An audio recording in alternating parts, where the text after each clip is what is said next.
একটা আমার ভিডিও তৃণমূল কংগ্রেস আমাকে রাজনৈতিকভাবে মোকাবেলা করতে না পেরে এখন আমার বিরুদ্ধে চক্রান্ত করে একটা এআই ভিডিও বানিয়ে সেটা পাবলিকের কাছে তাদের ফেসবুক আইডি থেকে বা প্রেস কনফারেন্স করে আমাকে মেলাইন করার জন্য বা আমার পার্টিকে ছোট করার জন্য বা আমার পার্টির ভোট ব্যাংককে নষ্ট করার জন্য তৃণমূল কংগ্রেসের সুপ্রিমো মমতা ব্যানার্জি, তাদের দলের সাধারণ সম্পাদক অভিষেক ব্যানার্জি, ববি হাকিম, কুণাল ঘোষরা।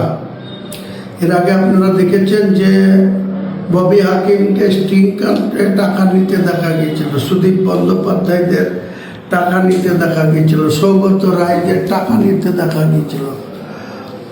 তারপরে দুজন প্রয়াত হয়েছে, সুব্রত মুখোপাধ্যায়, সুলতান আহমেদ, তাদের নিয়ে আমি কিছু বলতে চাই না। কিন্তু সেই ববি হাকিমদের যে স্টিং কাণ্ডে টাকা নিতে হয়েছিল আজ পর্যন্ত তা মানুষ জানতে পারেনি। টাকা নিতে দেখেছে কিন্তু তার কি হলো সুরাহা আজ পর্যন্ত জানে না। আমাকে 4 ডিসেম্বর বাবরি মসজিদ করার জন্য তৃণমূল দল ববি হাকিমের মুখ দিয়ে কলকাতায় মুর্শিদাবাদের 2জন এমএলএকে যথাক্রমে নিয়ামত শেখ এবং আকরুজ্জামানকে পাশে বসিয়ে ববি হাকিম বলেছিল যে রেজিনগরে বাড়ি আর বেলডাঙাতে বাবরি মসজিদ কেন করবে, এতে দাঙ্গা হবে, এটা মুসলমানদের ভালো হবে না, মুসলমানরা বিপদে পড়বে।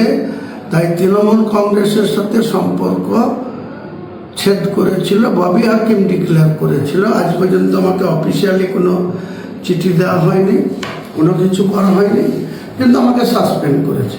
পরবর্তীকালে গোটা বাংলার মানুষ জানে আমি 2.5 লক্ষ মানুষের জমায়েত করে বেলডাঙ্গার খাগড়ুপাড়া মোড়ে একটা 50 বিঘা জমির উপরে 2.5 লক্ষ মানুষকে জমায়েত করে আমি একটা জনতা উন্নয়ন পার্টির ওপেন করেছিলাম। পরবর্তীকালে সেই জনতা উন্নয়ন পার্টিটা আম জনতা উন্নয়ন পার্টিতে রূপান্তরিত হয়েছে। ইলেকশন কমিশন সেটাই আমাদের অফিসিয়ালি রেজিস্ট্রেশন করেছে এবং আমাদের পার্টির লোগো হুইসেল চিহ্ন বাসি চিহ্ন হয়েছে। এখন যেহেতু গোটা বাংলার মানুষ আম জনতা উন্নয়ন পার্টির পাশে দাঁড়িয়েছে, যৌথভাবে আসাদুল্লাহ ওয়াইসি সাহেবের, আসাউদ্দিন ওয়াইসি সাহেবের এআইএম পার্টিকেও সঙ্গে রেখে আমরা যে নির্বাচনে অংশগ্রহণ করছি সেটাকে ভয় পেয়ে আমার বিরুদ্ধে এআই ভিডিও বানিয়ে 19 ডিসেম্বর 2025 ডেট দিয়ে আজকের দিনে ছাড়া হচ্ছে।